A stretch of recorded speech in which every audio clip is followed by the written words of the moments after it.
Hello, everyone, and welcome to another edition of Hangin with Who, right here on MSPwaves.com, live and worldwide via Discord or via Vim. If you want to check out the video, everything is available through the website, MSPwaves.com, of course. And if you want to make your way the easiest way to make your way to the live audience chat would be to go into your browser and type in minnowpond.org, which will automatically redirect you to the Peace, Abundance, and Liberty Discord, and you will find us in the MSP Waves broadcast, and you can participate in the live chat in the MSP Waves audience. Okay, that having been said, let's kick things off. As I said, you're listening to Hangin with Who, and I'm here every single Friday, just about, barring any unforeseen circumstances. And currently, the start time is 5 p.m. Eastern Time due to our Daylight Savings Times adjustments. UTC would be 10 p.m. I'm also here on MSP Waves on Mondays. Currently, the start time, let me get this right, y'all, is 3 p.m. Eastern Time. And that is 8 p.m. UTC. And yeah, I know I've had some issues getting things straight with the times. This daylight savings time thing just always seems to get me in one way or another. And apparently I'm not the only one. Anyway, right before me, each Friday you were listening to, hopefully enjoying very much so, Spotlight on the Artist and their After Hours Bring Your Own Tune. And thanks a lot for playing some of my tunes, y'all. Definitely heard some great stuff today. The next to last tune, loved it. Love hearing Tiger's song, especially the fuck your neurotypical shit. I love that tune. I got to get a copy of that for myself. I'd love to play it on my my music podcasts. And having said that, a little bit more housekeeping and announcements here. I am also live and worldwide twice a week on Tuesdays and Wednesdays over in Steam It Music Association. That's SMA. I've been calling it SMA 2.0 for a number of reasons. A lot of you have been in the loop. We don't need to really talk about that so much. But yes, SMA is alive and well. I will get you an invitation here while I'm chatting. Let me make sure it's non-expiring. And I still think, since there's a couple of SMA mods and admins listening along here, real quick, I don't want to get off subject, but we need to have a front end for SMA. We need to have a URL, something kind of like minnowpond.org, but not a redirect per se. So I think that's something we should work on, and we should definitely talk about behind the scenes at some point. So there it is, Steam It Music Association. There is your link. And while I'm talking, I'm getting a message from my guest, and I want to just make sure that he knows exactly where to go. Let me get him an invite directly into the broadcast and make sure that he finds his way.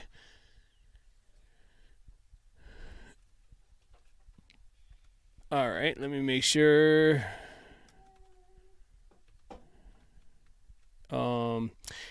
Rondon, if you could, I'm going to message you real quick. Forgive me, everyone, for kind of stalling here for a moment. We did do a sound check and everything was working well. He's just having trouble finding his way to the broadcast. So, Ron, I'm going to message you his username.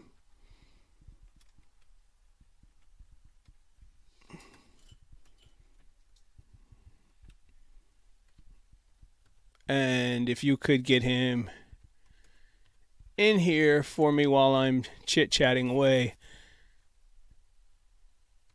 that would be much appreciated.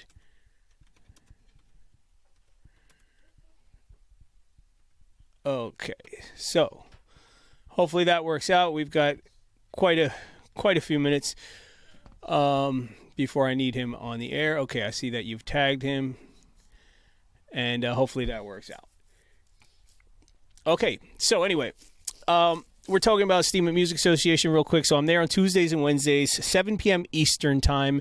And as it was brought to my attention, that is midnight on the following day, UTC. So Tuesdays for UTC would actually be Wednesdays, and Wednesdays for UTC would actually be Thursdays. And so I have made the necessary adjustments to my posts over the last week or so. So thank you for pointing that out, One Media. My man Zig, what's good? I got a couple more announcements before I talk about my guest today. I've got a few guests lined up. I've had to switch things around. I know I've announced upcoming guests, but things have changed a little bit. I was supposed to have B. Johnson, author of Zero Waste Home, on the air before the holidays to do a holiday special. Unfortunately, she is so busy touring and lecturing and with her best-selling books and things. She was actually unable to get scheduled in before the holidays. So I messaged with her today. She's definitely down to do another show. It's going to happen after the holidays, unfortunately. Nonetheless, we probably will stick to the original plan and do a Zero Waste holiday special because it's something that I've not done before and that I know a lot of people are interested in. And there are a lot of other holidays, even after Christmas, and there's birthdays and all kinds of things that tend to produce a ton of waste that I know a lot of conscious people are making tremendous efforts to mitigate. So we will be planning that soon. Next week, I've got an awesome guest lined up who has been on the show before, and he's actually been on MSP quite a number of times. John Vibes, the one, the only, will be on the air with us once again for one of our special talks. Him and I have been doing kind of a series, started I guess about a year ago, mostly focusing on the war on drugs, but as you know, John covers a multitude of topics through his through his writings and his lectures and his books, and he's got a new book that he's finished writing, has been shopping around, and is now doing some promotion and marketing. It's called Paper Squares and Purple Stars, My Life as the subtitle, I think it's My Life as a Rave Drug Dealer or something like that. If not, that's exactly what it's about. And it's interesting because him and I have actually been talking about writing a book together for quite some time, and basically the idea is that, you know, he was already writing this book about his life, which is mostly the years prior to him and I coming together, and then we will be writing a book together about, you know, what transpired at that point, you know, from that point forward. So the working title for that is actually, I'm not going to share that with you just yet. I'm going to keep that under wraps because it's still in its infancy, and I'm going to let John do his thing with his book, and we're going to definitely talk about that next week. I know that he's released some little bits and pieces of chapters through social media, and I believe he's shared quite a bit of it on Steemit. So check him out. His handle is @JohnVibes. I'm getting another message. All right, Rondon. He's asked if you can shout him on his cell phone because he has. He's probably not the most tech savvy, so I'm going to message you his cell phone number right here, and I can do a little bit more ranting. Oh, good. So Rondon says he's talking to him. He's taking care of it. All right, good. We still got a little bit more announcements. All right, so John Vibes next week, and now the show is 2 hours long. John has advised me that he can probably only stay for an hour, so I may actually ask Bob Tuskin to come on and do the other hour or so with us. Bob Tuskin is also on Steemit. It's at Growing Freedom. He's been on the show before. He's definitely one of my favorite people to chit-chat on the air with. He's a character. He's a joker, but he's got a lot of important and interesting things to say, and so we'll see what happens next week. Now, the following week, the 21st, I will have Randall Stroud of Nalini Global on the air. He has also been on the show several times before. He works as a paralegal. Nalini Global is an organization he runs with a good friend of his who helps a lot of people with immigration issues and does a lot of volunteer work. He's also an amateur boxer and trainer, which is something I haven't talked to him much about on the air, and I'd really like to, because I know it's a big part of his life, and boxing is one of the few sports that I have really appreciated and actually enjoyed and participated in throughout my life. I've never been big into athletics and sports in general, but so I'll tell you quickly, I came into boxing. My dad was an amateur boxer, and he was friends with quite a number of semi-pro and amateur boxers from the New York, New Jersey, and Philadelphia area who I met when I was a kid. And in my early years of public school, I got bullied quite a bit. And so by the end of third grade, I and my family had kind of had enough of me coming home and having been bullied and crying and whatever, and getting into fights after school and getting beat up. And so that summer, I started training. And I just have to say it really hasn't stopped since. I didn't keep up with the boxing in my grown-up years, but it's something I've always enjoyed doing. It's a skill that I've never forgotten. And needless to say that come fourth grade, I was never, ever bullied again. And, bullying is a topic I haven't really talked about much on the show. I haven't really reached out to any experts or professionals in that field. It's a touchy subject these days because it's not approached the same way it was when I was a kid and even before that, generations prior to me, where it was like, hey, you're getting bullied. I'm going to teach you how to throw a punch, and you're going to punch this bully in the nose, and that'll never happen again.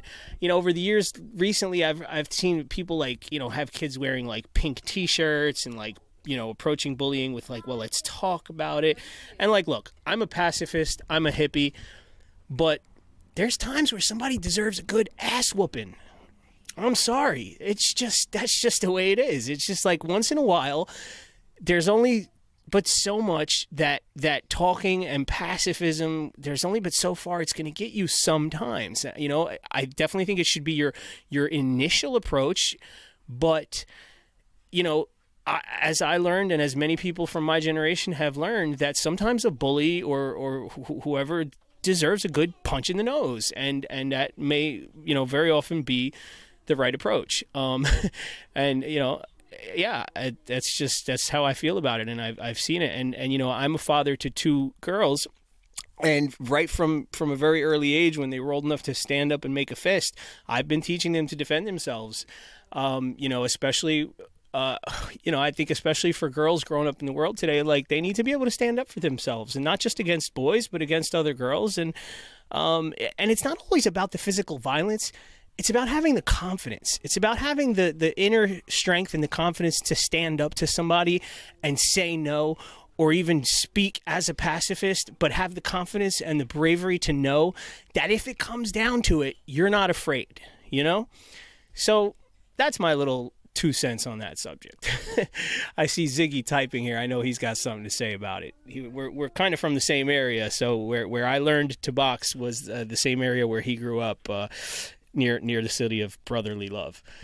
All right, so I see that my guest is actually in the chat here, so I'm going to get on with the announcements, and all right, so this is, first let me give the disclaimer. First of all, MSP Waves takes no responsibility for the things espoused on these shows. None of the things that I or my guests say should reflect on MSP Waves or on one another. There are going to be a lot of opinions, as there always is on the shows. Sometimes those opinions are rooted in some sort of professional experience, and sometimes they're just very subjective. Nonetheless, I ask that you always listen with an open mind and an open heart. And I've said this before on other shows, but particularly today, we're going to cover what I believe is a very, very sensitive topic, especially in America today, in the 50 states. It's a topic that I think affects all of us in some way, shape, or form, regardless of how privileged we might be, or how how is that the right word? Disenfranchised? Is that the word I'm looking for? Stumbling here a little bit. So what we're going to talk about, and it's probably, we're going to probably go a few different directions, but in the post I used the tag law enforcement. I think I used the tag sociology and maybe politics. I probably should have used political science. We're limited to 5 tags, so it's always hard to kind of narrow it down and decide which ones are the most important ones. This is going to be a first time for me. It's something that I've really been looking forward to some time. I've been playing Facebook tag with this particular individual for quite some time. We actually had to reschedule the last time. And I'm really, really excited that he's here. He's able to make it and has made the time for us to be here. I started following him on social media, I don't know how many years ago, quite a few years ago. And so my regular listeners, a lot of people who know me over the years, would, if they were asked to kind of like tell you certain things about my political espousings, my socio-political views, I think that one of the words that some people might use would be, or some of the terms that some people might use would be things like anti-statist, anarchist, anti-cop, that sort of thing, hippie, whatever. And so I had a brief conversation with my guest before coming on the air, and I wanted to be really upfront with him about this. And, I didn't want him to kind of like come into this blindly and cold and be like, what the hell did I just get myself into? And I don't think that that's how he feels. I want to be clear with the audience. The whole thing, like this climate, this throughout law enforcement in America, I think that on either end of the spectrum, the extreme polar opposite ends, in many instances are highly misunderstood. Okay, I think it's hard to pigeonhole yourself into just one category and say I'm anti-cop, I'm pro-cop, blue line, this, that, and the other. I think there's so many nuances, and it's such a multifaceted subject. You have to look at it with an open mind and an open heart, and it's difficult sometimes. It's difficult, especially when you're looking through social media and you're looking at mainstream news. Things are colored in such a way to really polarize topics and news stories, and they do this on purpose, obviously. We know this. They want you on one side or the other. They want people angry at each other. They want people distracted because this is how their system continues to work. It doesn't work when we're all kind of like willing to sit down and have a civil conversation and come up with ideas and sort of work together, because at that point, the system, so to speak, the man, whatever you want to call it, kind of loses control over society to a great extent, right? Just bear with me here. So over the years, yes, a lot of my espousings would kind of lead you to believe that, like, okay, this guy's anti-cop or whatever. Now, I've been friends with people who wore badges and carried guns to this very day. I have sat down in a room with some of these people, and had some great conversations and hung out and had some beers and watched TV. And as a lifelong raver, I can tell you that I've actually gone to raves with people in law enforcement. I had a very good friend at one point that was a police officer in Virginia who would come and pick me up, and we'd go to the raves together. And, one of his things was, obviously not going to name names, but, he always liked to use his shiny little badge to do lines of drugs off of it. Now, having said that, a lot of people probably think right away, oh, well, yeah, cops are fucking corrupt and they're all doing all kinds of things, and they're using their badges as gaining the rights to sort of break laws and things. And that does happen. It does. But that's only, again, as I said, that's only one part of it, right? It's very hard for us sometimes to step back and look at the big picture. Now, being who I am, in recent years, I've been able to kind of step back, take a breath, and say, you know what? America has a policing problem. However, I happen to know that there are very good men and women who go into law enforcement for many good reasons, right? Very often for very benevolent reasons. They feel like they're trying to do something for something good for society. They want to actually protect and serve as we believe that they're supposed to do. And let's face it, being who I am, like, very often, like, the last thing I want to do when I have a situation at least I think the last thing I want to do is call the police very often, unless it's an extremely seriously dangerous situation that I know I can't handle. But throughout my life, I've tried very hard to avoid that. There have been, I could think of a couple instances where I actually had to call the cops, or felt that I had to call the cops, and it was, and I'm sure that everybody here can probably relate to that on some level. So let me see. Tiger has something nuanced as individual cops, but American police as a whole is some of the most brutal I have. Okay, so now see, that's a good point, Tiger, and that's kind of where I'm going with this. Yes, and that's why I'm saying I've been able to step back and realize that there are good men and women who become cops. Now, one of the things I've also said over the years is that every good cop I've ever heard about is usually fired, demoted, quit, killed, jailed for one reason or another. Now, I don't know that that's 100% always true, but let's look at, for instance, before I even introduce my guest, let's really quick talk about a gentleman by the name of Adrian Schoolcraft. If you haven't heard of Adrian Schoolcraft, I highly suggest that you look him up. I first heard about him through an NPR interview. I think it was on... I can't remember which NPR show it was at this point, but if you look it up, it'll come right up. He's been all over the media. Adrian Schoolcraft was a police officer in the 88 precinct in Brooklyn, New York, a precinct where I lived for many, many years. And his father was a cop, and he's one of the first people who exposed the unlawful and illegal stop and frisk policies that were happening in New York City, and probably to a great extent are still going on, even though they've been exposed by a number of cops since Adrian Schoolcraft. Now, the interesting thing about Adrian Schoolcraft, what makes his story a little bit special, he began to secretly record his superiors for quite some time. I don't remember how many months, or if it was probably about a year or so that he was making these recordings. What culminated was ultimately this really eating away at him. Now, here's obviously someone who was from what I can tell, became a cop for the right reasons, to the extent where that, this started to really bother him and eat away at him.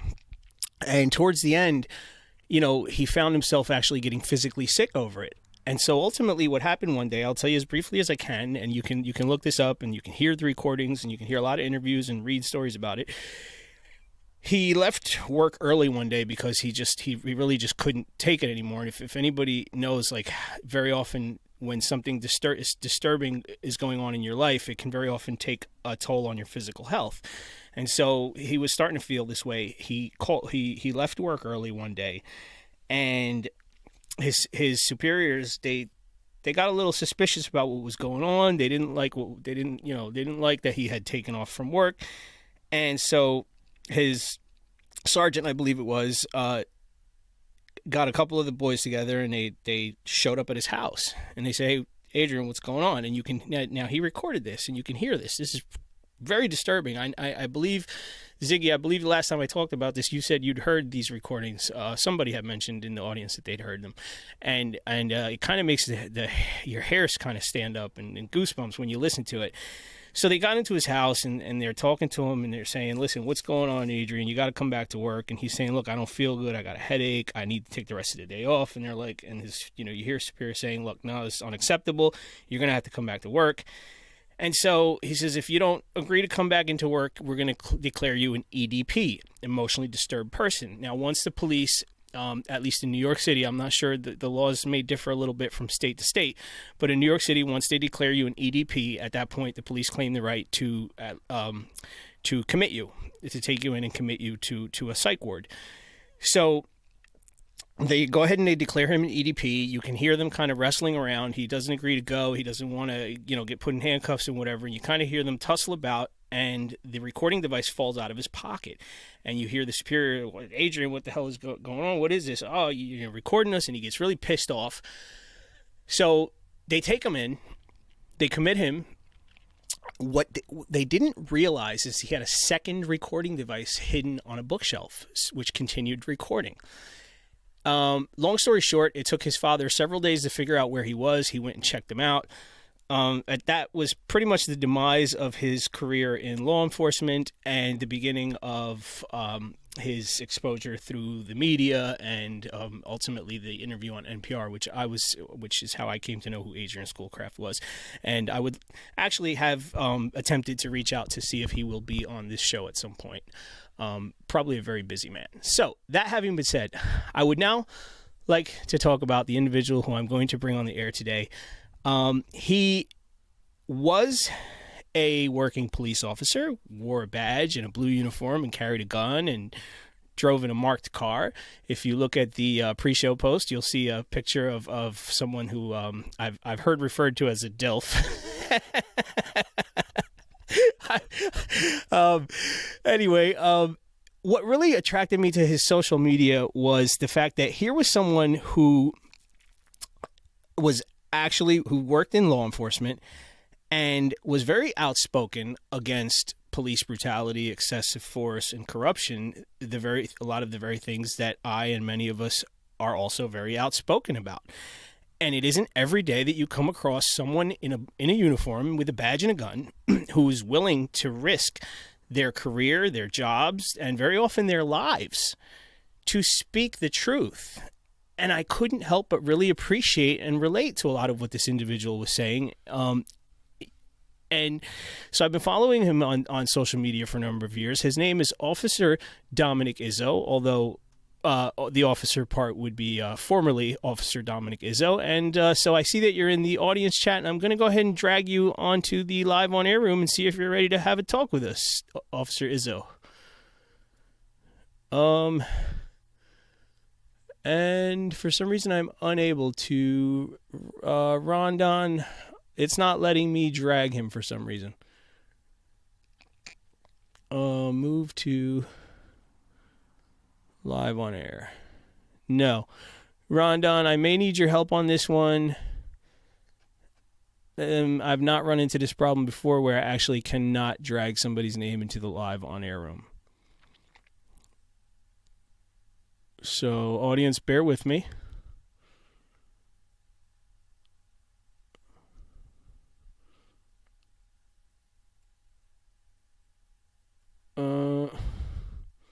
All right, not sure why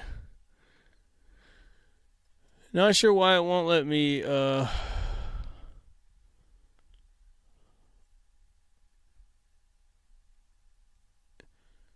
but yeah, I've tried a few times now. Rondon, if you're catching wind of this, I may need your help one more time, buddy, or Globo, if you're available. Although I see you've deafened yourself, so you're probably not listening. All right, so audience, bear with me for a moment while I figure out what the issue is.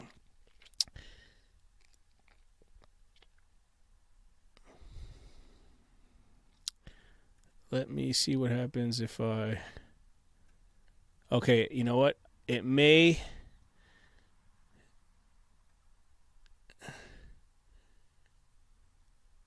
Oh.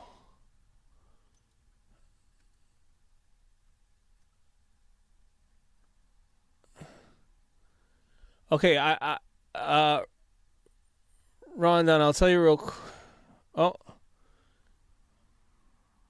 Okay. Can you all hear me? Yeah, now I can hear you. Okay, good. There you go. I can hear you, and now I just want to make sure that before we go on, that the audience... Discord does this every once in a while, and I actually noticed this afternoon when I was listening to the previous show that it had dropped a couple times, so it may be a Discord issue. But it looks like we're okay now, so Rondon, if you give me a thumbs up, we will proceed.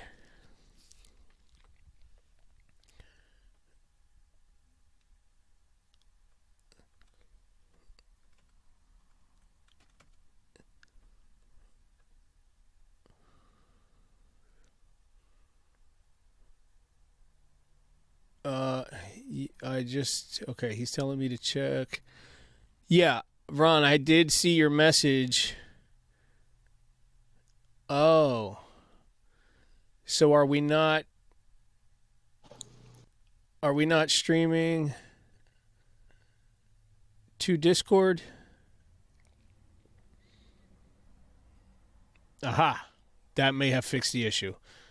All right, somebody in the audience, let me know if we are good to go. They may have well, no, you must have heard my intro because Tiger had some good comments. Okay, good. All right, so I'm going to go ahead and proceed. And as I said, if any of you have missed the little intro rant, don't worry, it's being recorded and it will go up on DTube afterwards. I would like to now welcome to the air right here on Hangin with Who live on MSPwaves.com for the first time, formerly Officer Dominick Izzo. Hello, sir. How are you? Oh, I'm much better than technical difficulties are leading on to. I sure hope so. Thank you so much for being with us this evening.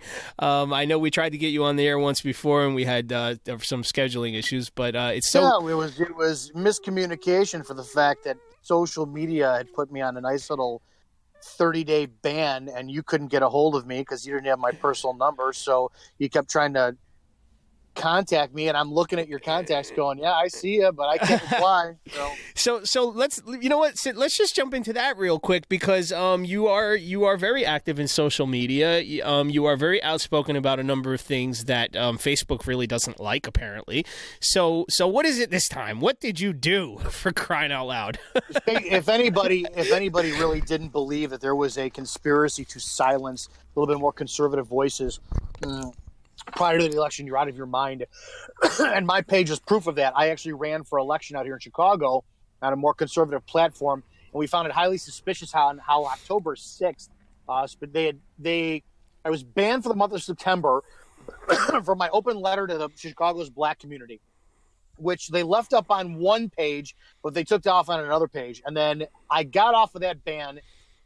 They put on October 1st, they banned me immediately. I contested a ban. They took it off the next day. And then 2 days after that, I received a 30-day ban for my campaign page for a post I posted about, ironically enough, another bag of trash cop from New York from 8 months prior. Wow. So it was their way to silence me before the election. Yeah, well, I don't think a lot of people here are going to really argue much with you. We are, I happen to know some of the people who run some of the alternative media pages that were shut down right before, including Cop Block and Police to Police, and I can't believe those pages are gone. Yeah, well, they're somewhat back. They started some private pages and a couple of public pages, which seem to be kind of have gone under the radar and are still somewhat active, but they're being very careful. And one of the things that we've kind of discovered is that if you, it has a lot to do with the words you use. Obviously, the algorithms will pick things up. And just for instance, like this audience here, we use decentralized social media. And if you happen to go on Facebook and even type the word Steam It, which is the main website that we use to do our blogging, almost nobody will see it. If anyone, if even like two of your friends see it, it's kind of a miracle. So there is no doubt that there's some sneaky stuff going on behind the scenes, and I don't even think it's so much behind the scenes. I think a lot of it is kind of blatant and in your face. So I did get wind of, I did catch that open letter that you wrote, and let's talk about that for a moment. What do you think? Tell us about the open letter to Chicago's black community, and what is it that you think really grabbed their attention? How brutal and honest it was. I don't excuse me, I had a little bit of winter cough here. That's okay. Cough button. I don't censor myself. If I feel like I have to drop the C word, or if I drop an F-bomb, I stopped caring a long time ago. And it wasn't the use of any vulgarity in any type of piece I write, because I'm usually, good 99% of the time, I'm non-vulgar. What I think was the fact that I was unapologetic in my stance of the genocidal nature of the black community who kills themselves on a day in and out basis without regard for any human life. And I just don't think Facebook liked that. Wow. Yeah. That is pretty brutally honest. I'll say that boy, talk about touchy subjects. It's not so much that you're wrong, but people don't. In this day and age, people like things to be kind of like sugar-coated and watered down, I think. And well, I think the issue is I'm not wrong, and that's the issue. Yeah. You look at it, and I can't remember what exactly I put in there for the most part, because I published a letter to our main page, Izzo.us, and I published it to other social media. But I don't fall by this stance of any problem not being addressed for what the root of it is. And that doesn't matter if it's the black community, doesn't matter if it's policing, doesn't matter, if it's you can't lose weight and you're eating pizza, right? 7 days a week. I address what the root cause of any problem is, and nobody really likes that. Yeah, you're right. It's a lot of things are hard. That sort of brutal honesty is hard to stomach. So real quick, let's backtrack a little bit. Now, how long were you in law enforcement? 16 years, and that's an open-ended because I may be forced to go back, but 16 years so far. 16 years. And now, correct me if I'm wrong, but you were training police officers at some point, weren't you? Yeah, I was an FTO. I was their defensive tactics instructor, use of force certified, so everything that falls under use of force except for firearms, meaning as far as the training of firearms, not exactly the concept of where it falls in use of force. Union president, fiduciary, secretary for the pension, field training officer. Yeah, I ran the gambit as a patrol officer. Wow. So 16 years is quite a bit of experience in law enforcement.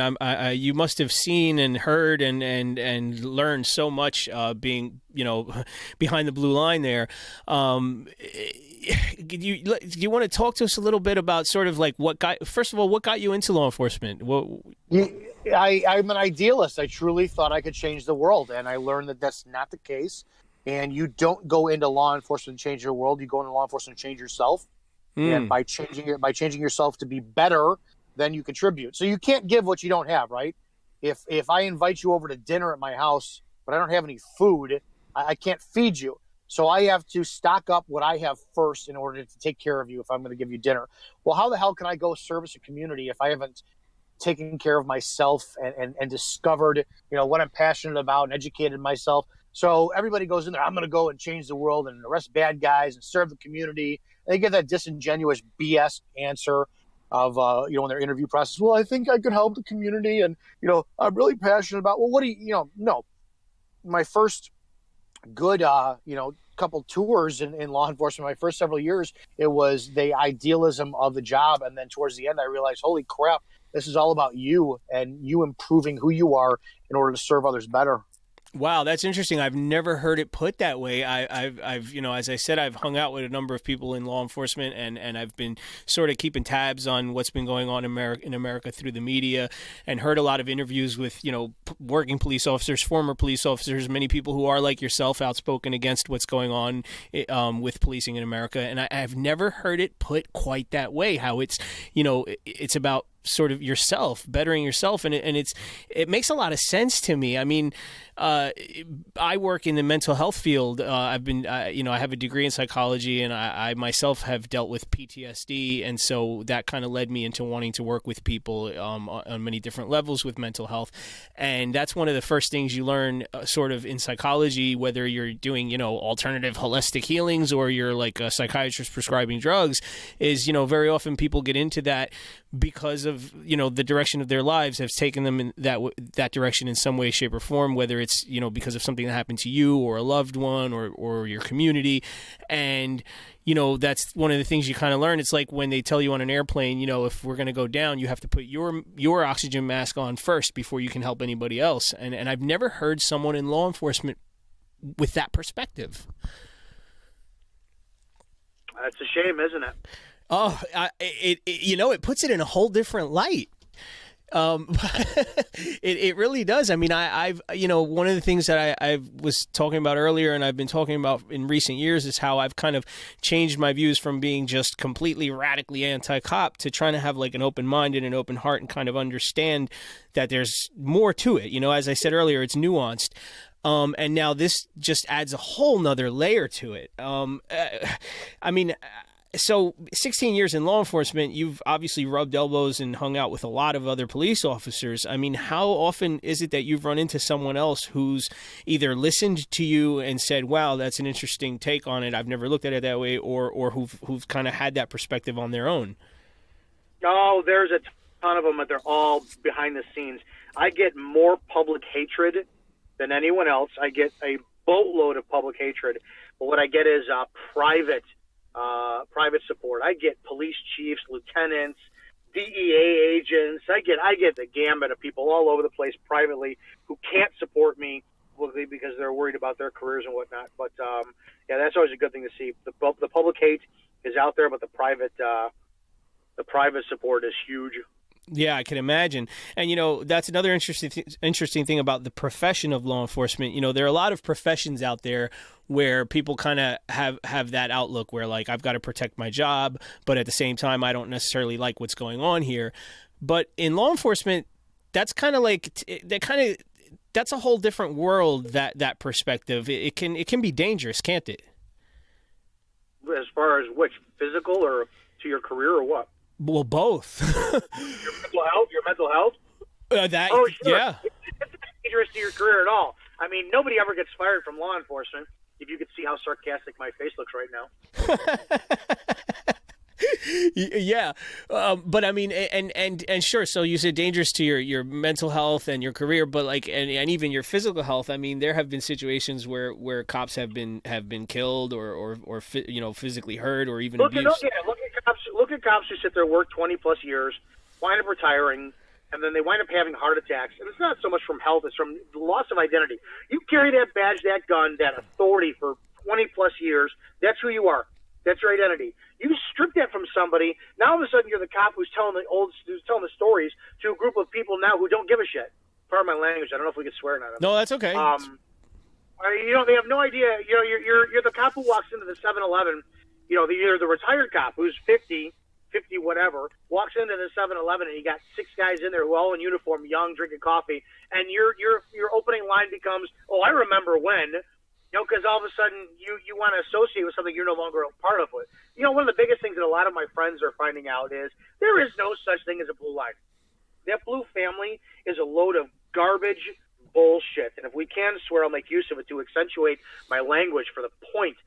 You are absolutely one of the brotherhood until they no longer support you out of saving their own asses. I can't tell you how many cops I do know have gotten fired who reach out to me because of what I talk about. Hey, I got fired, this is that. And they will tell me their stories, and they got screwed over for the stupidest things. And their brotherhood, their brethren, man, they're cancerous lepers. They want nothing to do. Oh, man, I'd help you if. Cops are absolutely terrified of saving their own if it means that they have to risk exposure to themselves in any way whatsoever. Wow, yeah, I can imagine, and I mean, I have kind of heard these stories, and you know, you read about it. You know, being someone on the completely opposite end of law enforcement, it's hard to really imagine. It's something that's really hard to kind of. People very often say, well, you know, put yourself in so and so's shoes, but putting myself in the shoes of a working cop, it's a very difficult thing to do. Even no matter how many friends I've had, no matter how many times I've ridden in a car with a friend of mine who's an actual cop, it's a whole nother world that in many ways I can't imagine, and in many ways I imagine it being a very lonely world. Think about it. What did I say not too long ago? I became a cop because I was an idealist and I thought I could change the world, but then ultimately I realized that me being a cop didn't change the world, but it changed me and it bettered me. That was the ultimate goal. That means it's a very lonely lifestyle. I am not married. I have no spouse, no girlfriend, no kids. My financial responsibilities are so limited that it was a very easy decision for me to say when they said, hey, you know what, we're going to terminate you or you could accept resignation. We'll steal your jacket and go to another department. It was extremely easy for me to look back on my financial responsibilities.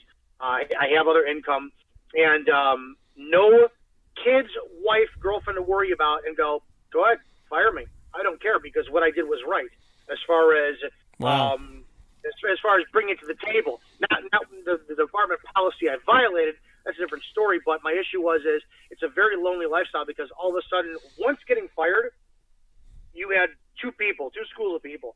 One school of people was, oh my God, yay, thank you for speaking out. And all the behind the scenes guys who emailed me, called me, oh man, thanks for talking about it against your chief. You know, we can't stand him. We've been talking about it for years. Okay, hey, I need your support now. Yeah, you know, about that. And then the other side of the school of it was the guys who couldn't stand me. Well, you got fired. You got fired. You'd be surprised how many cops will justify and support a cop who blatantly abuses use of force or their authority or a shooting just to support that BS blue line. Yeah. But when it came down to me and they went, I had zero discipline in my department. I was the golden boy. God knows how many times I was given commendations. I'm not talking that ruffle my own feathers, but because I took the job very seriously, but because I texted a photo to a personal friend of mine, they crucified me like I was the worst person ever. And that's only because I'm outspoken. And my personality has nothing to do with who I was as a cop, but who I am as a person. Yeah. So lonely? Absolutely. When you wind up doing what's right in law enforcement, it's a very fucking lonely road. Yeah, well, I mean, even being in alternative media and kind of like being, I guess for lack of a better term, a truther, in a way I can relate to that. So real quick, let's go back 16 years. You know, you put on the uniform for the first time, and you're going out there and you're doing your thing as a cop, and at this point you're still kind of disillusioned with the idea of like doing something for the community, changing the world. At what point, like what happened? At what point did you become, you know, the Officer Izzo that you are today? Like, what was the, you know, what was the catalyst, if there was one? I always was. I got my ass kicked in the real world before I became a cop. I was a bartender. I knew what it was like to struggle to pay my bills. I knew what it was like to sit there struggle in the real world. I had a little bit of life experience in me, and customer service really did me a number. And that I brought that into law enforcement. So I wasn't, you know, this is no insult to any college kid, but I wasn't some college kid who didn't have any life experience. I knew what it was like to serve people, and I brought that into law enforcement, balanced it out. There were times when I would pull you over in a traffic stop, and, you know, I would, hey, I'm Officer so-and-so, I'm like so-and-so police department. Hey, this is the reason I stopped you today. You know, you got a heavy foot. Do me a favor, you got to slow down. And I would talk to people like a human being. But there was also times when I couldn't get your attention, and your neighbors called and 911, and I had to go to your house for a domestic and walk in, and you're not listening to me, and I'm going to force you down on your couch and tell you to your face, this is my house now. I own this until I leave. So there was a balance between the two sides of it, because you have to speak to the level of what the person understands you, and I was extremely good at that because I was able to listen and because I went through life a little bit first. So that guy was always there. I think my issues with command really stemmed at the beginning because I saw how command staff, I watched my first 2 months on, 3 patrol officers were promoted. They were there for 8-9 years, were promoted to sergeants, and I watched them climb the ladder all the way to deputy chief, lieutenants, and I watched them be one of their guys, and all 3 of them learned how to screw their guys over. And I learned that law enforcement, from a command staff point of view, it's pretty much. I think there's got to be a section in staff of command school, and I hope somebody has the balls to talk about it one day, where you pressure and pressure and pressure and find everything wrong with what a patrol officer is doing to constantly keep them on edge. If the public really knew what cops went through behind the scenes and how their jobs are constantly threatened by the command, you'd have a better understanding of what police go through. Yeah. In my first department, Round Lake Beach, I can count on one hand in the 5 years that I was there, I think we had 25 cops who were forced out. And I think over the years, what I saw is that that's a great way not for a village to pay a pension. If you constantly have a revolving door and nobody reaches their 20 or 30 years, you're not paying pensions to the level of what, you know, I saw. It just started to make sense to me that law enforcement, from a command staff point of view, is all about punishing your patrol officers. Wow.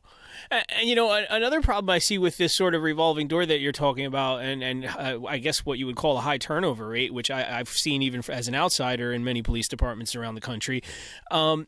You know, I think, like, if I think back to, like, I'm 43 years old. I grew up in the 80s in a small town in New Jersey where, like, we knew you knew all the officers by first name. Your parents knew who they were. They would drive their beat, and you'd wave and say hello, and you'd ride your bike past the police station and wave and say hello, and even if you were one of the bad kids in the neighborhood, it was still kind of like funny, and they'd wave or whatever, and I've noticed that in recent years, America has kind of lost that. We've gone from your friendly police officer being like somebody in your neighborhood who might even live in the same neighborhood to just these kind of faceless, nameless robots, if you will. Do you want to speak about that for a little bit? To my knowledge, I think that there's one Facebook law enforcement organization, and I think it's called Policing Our Community. I think that's it. And it's specifically two guys. They patrol, and they live stream their Facebook on patrol. Now, legality purposes, I don't know how that benefits them or not, but I talked to my department about this, and they were completely anti. My last department was a 13-man department, and my chief couldn't stand the fact how popular it was on social media. And I says, why are we not taking our social media page and putting bios of us up on there? Well, the officers, they shouldn't be exposed to the citizens knowing who they are. Why? There should be a Facebook page, and I would like to see some department out there put up a social media page with your starting lineup for the night. Now, you got your starting lineup for the Chicago Bulls, or Chicago Blackhawks, Chicago Bears, and you know who's playing. You know who's playing what position. Why is it you don't have, Officer Izzo and Officer Segretti are going to be working Monday, Tuesday, Wednesday this week from 5 p.m. to 5 a.m. They'll be in the north next to the town. Officer Izzo will be up here, and Officer Segretti will be down there. Why would you not have that? I've been telling people, you watch your social media, because with Facebook Live, Instagram Live, what they're doing is you're going to have, within the next 5 years, and I think before then, live streaming, fully 100% live streaming, just like a damn video game. You're going to have that technology on body cameras, on squads, so that you as a civilian, just like we all listen to scanners, you can watch now live, nonstop, 24/7, unedited, what your police go through on the street. And I wish that some department would embrace that technology off the bat, because it would alleviate more officer headaches, because you'd see the real shithead nature of how people are before any edited video gets out there. Right. But my knowledge, I think Policing Our Community is the only two-man squad car out there in America that is utilizing that technology now. Wow, that's interesting. I did discover recently there's a TV show, I think, on A&E called Live PD. Live PD. Yes, and one of the guys named John Hurt, County Sheriff's Department, who's a great cop. He's been featured on that show several times. Wow. Now what in your opinion makes him a great cop? He has made mistakes. He is a human being. He is empathetic. He cares. He is always squared away. He's very educated and intelligent. He's somebody who taught me a lot when I was working. So I saw him on there, and I thought Lake County Sheriff's Department picked a great choice for that. Wow, interesting. Okay, so many questions come to mind here. As I said, bear with me because this is kind of a first for me here, and so I'm kind of going off the top here, so I might jump around a little bit. I'm thinking to myself, what kind of cop would someone like Officer Izzo, and I'm sure there are other cops like you out there, and they're obviously not on social media and being as public about it, but I'm sure there are other officers who feel the way you do. As you said, you've gotten a lot of support behind the scenes. On the other end of it, like the people who are sort of anti-cop or somewhere in the middle, there's been a lot of talk about like how for instance, in some countries in Europe, cops who walk the beat are unarmed. What kind of cop do you think you could be if you were unarmed? I'll be much more backing up to my threats, meaning that I'd be a lot more hands-on, because I'll sure as shit make sure that I have a reputation for being somebody who, people don't want to challenge in the first place. If people keep saying, you'd be nothing without that badge and gun, well, take away the firearm, leave me with just other tools, and I will absolutely make sure that that I can back up what I say. So that would absolutely be a position, because people do absolutely respect strength and physicality. Right. To go with diplomacy, and you can't be diplomatic if you're not willing to wind up proverbial pulling that trigger. So that's something I would wind up doing. I would have no worry. I've had my gun pulled countless times. My finger has only ever been on the trigger once. I never had to pull it, but I've never been afraid of any circumstance. I barely ever used my tools because I just didn't need to. Our hands were good enough. Right. Now, how realistic do you think that something like that? Because this is something that's talked about and hotly debated throughout the media, alternative media in particular. How realistic do you think it is for cops in America to be disarmed? Let's get real here. 100% not realistic. Not realistic. Not only because it's not something that our politicians would agree to, but not realistic. Why? Because you think that it's just not. Wouldn't be effective, or why exactly? I don't think it would be effective. I think if anything, I think you're going to start seeing far more increase in personal illegal firearms owning, illegal by the state standard, because people are going to get tired of this, and they're going to get tired of their rights threatened and whatnot. And the Second Amendment is not your permit to carry your gun; it's your God-given. I can't stand these states meddling and involved in this. I think it should just, all this state crap should go away. We have no gun laws on the books that make sense whatsoever. I think that it's going to go back to ground zero, and you're going to start seeing a lot more firearms carrying, especially out here in Cook County, Chicago. You got a Cook County state's attorney who these bad guys out here know they can get caught with a gun. They're going to get thrown in jail that night and released on an I-bond the next day because the state won't prosecute. So it's just a joke. Wow. Our enforcement is handicapped, and I just don't think that the gun issue is ever going to be taken seriously. Wow. So in terms of so what's your ideal gun laws? Second Amendment. Go back to basics until we figure it out. My Second Amendment is my God-given right to carry. I have no right to tell you. Now, driving is a privilege. Once you get that license, at 16 years old, I have no right to tell you what kind of car you could drive. None. You want to drive a Dodge Viper in December out here in Chicago after it snows, you go right ahead. You go right ahead. I have no right to tell you that. When you spin out and hit everything in the world, you go right ahead, but it's not my business. Same thing with firearms. Unfortunately, I'm very well trained in an AR-15.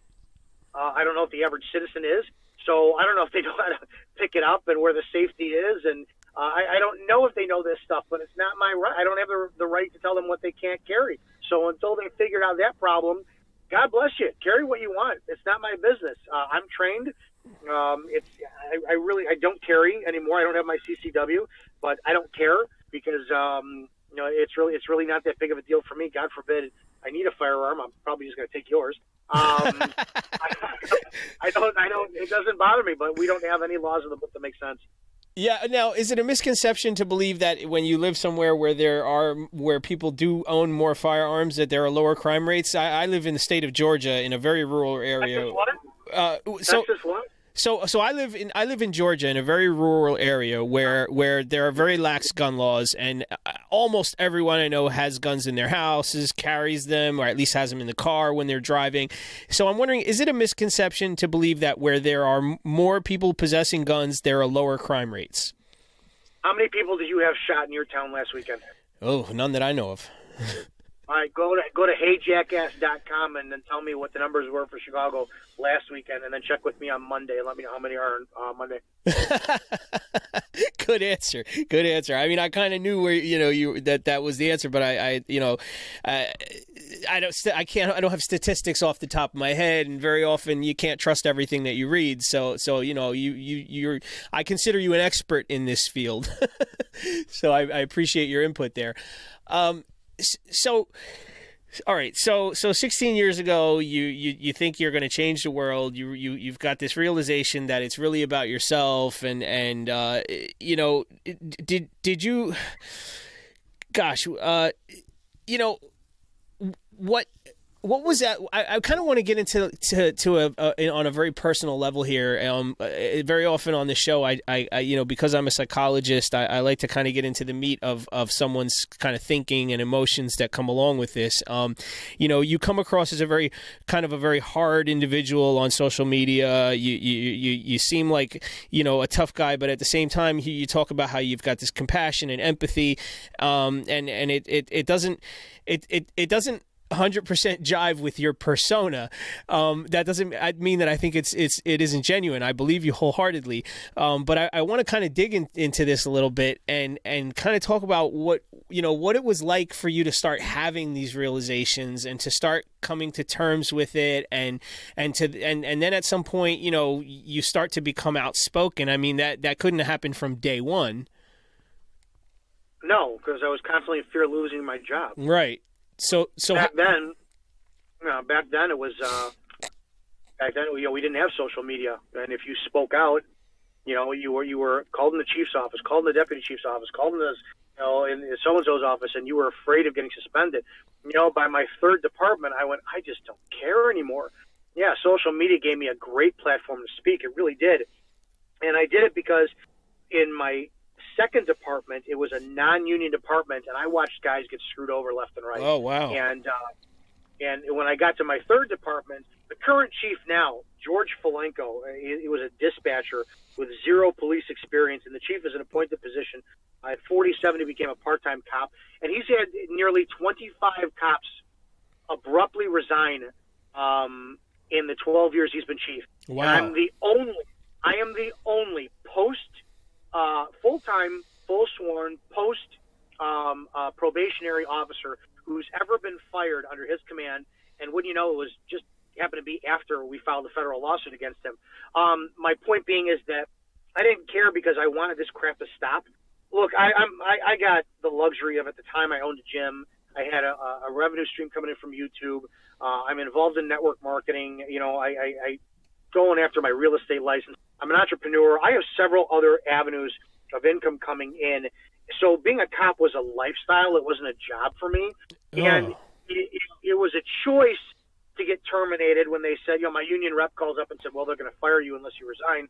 Well, who the hell would I be if I swear an oath and now I put on paper, right? So for a year and a half or so, I'm this Officer Dominick Izzo persona on Facebook, and I'm preaching constantly about the oath we swore, blah, blah, blah, blah, blah. Who the hell would I be if I resign? If I know that there's stuff going on in my department, the G.I. Joe Glenowitz scandal, Melissa Kelly-Zinski, body cameras recording us in the bathroom, if I know all this stuff is going on and I resign and I shut my mouth, doesn't that mean that everything I put on paper then conflicts with who I said I was? Sure. It wasn't a matter of conflicting against my persona. It was, I put everything that I am in a public setting for a specific reason. It holds me accountable. I put online during the election when the whole Me Too movement started, I did a video talking about the womanizer that I am. I remember that, yeah. All this stuff, I talked about the fact I've only been faithful to one woman out there. Now, that kills any and all chances of me pretty much dating, don't you think? But I don't know. the issue is what it is it holds accountable. I have a very good friend of mine who's an alcoholic, and he hasn't had a drop of alcohol in about 15 years. But he says he's an alcoholic because that's how they keep themselves accountable. Same thing. If I talk about law enforcement, the oath I swore, being a womanizer, being a hypocritical Christian, any of those things, and I put those on paper, and somebody says, wait a minute, this was your position 6 months ago. You're right, it was. Let's talk about why my position has either changed or why it still is, because I said those things, I can't back out of them, and it holds me accountable. So social media, what it did was it really gave me, I didn't do it for any of you guys, to be honest. I am extremely compassionate. I am empathetic. I am sympathetic.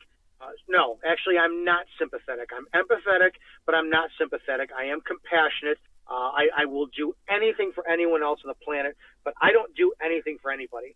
I'm an extremely selfish human being. I do everything to better myself because I want to reach my fullest potential, and that is to give. And it is hard, and I do sound like an ass, and I really don't care what my delivery process sounds like because I really know what's going on inside of my head. Social media, I didn't do it for any of you guys. I did it for me because I didn't know I was going to run for sheriff, 2.5 years ago. But I knew that something was going to happen, that I had to have all my laundry put out there, so it was impossible to attack me. Just so when people say, oh, my God, this is your position. Well, yeah, I spoke about that 2 years ago. It's online. Same thing with social media, is I wanted everything being put out there for, so that when the time came, and then I didn't know it would be my termination, and I still don't know what's going to be coming up in the future, but I did everything for me so that there would be zero leverage for any one of my enemies in any format. Wow. So when you have no enemies, you live a very life and you live absolutely uninhibited. And I experience a level of freedom that not many people live, or not many people have, because I truly am. I'm bolder than most. I am absolutely fearless. I don't care what happens to me, because in the end, the only person who's accountable, responsible for anything is me, and I'm the only one who answers for that. Wow, very interesting. That was a lot to take in there. Wow. Let's talk about some of your days as a police officer. Is there anything that sticks out in particular? One of the most difficult days on the job. Like what is something that you kind of like don't wish on your worst your least favorite cop out there?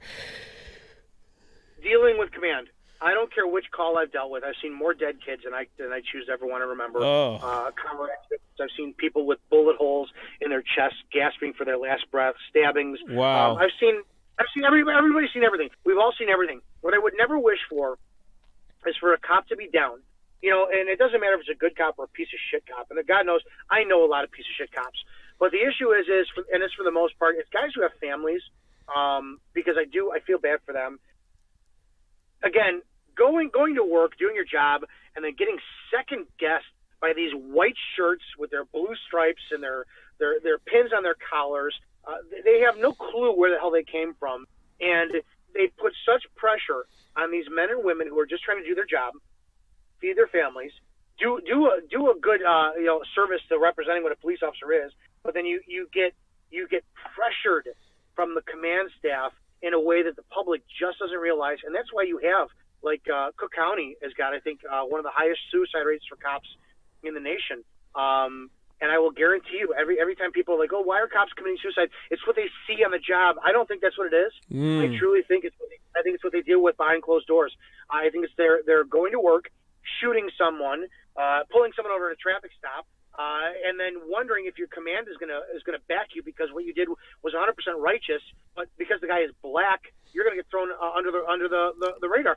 Real briefly, I had a traffic stop in 2016, November 2016. Long and short story: pull a guy over, ask him to step out of the car. I see contraband in the car. He locks the door, so I can't get in, and he's got the keys in his pocket. Black kid. Go back and run him, and he's a gang member. He's off parole. I wanted to get in his car. I had every right to tow his car. Every right to I saw little green leafy seeds, or little green seeds, and little green leafy substances that was indicative of cannabis. Right. I had 100% lawful, legal authority to handcuff him, detain him, tow that car back to my department, slim jip it open, do whatever I wanted, and get inside. Instead, I chose to try to talk to him. I spoke to him, called my commander. This is what I got. I kept him on the traffic stop for 24 minutes before I decided to call the K9 out. K9 comes out. K9 hits on the car. I already had PC. I already had probable cause to get in the car. Right. Based on my training and my experience, I had every lawful right to get in that car. But I wanted a little bit more. K9 hits. I handcuff him, get his keys out of his pockets, find a loaded gun. Talk to the state's attorney, give him the exact everything is done, step by step. A month later, my chief is yelling at me in the office. "You think you know more than the fucking lawyers out there? I read your report and blah blah blah blah blah. We're dropping this case because you kept him on the call, the traffic stop, an unreasonable length of time before you called the K9 out." What? 24 minutes. What? 24 minutes? Huh. You have to have a reasonable amount of time, and I justified everything in the report. My whole point for this is I waited 2 years. 2 years I waited, and the time is up. November came and went. 2 years I waited. Am I going to be constitutionally sued?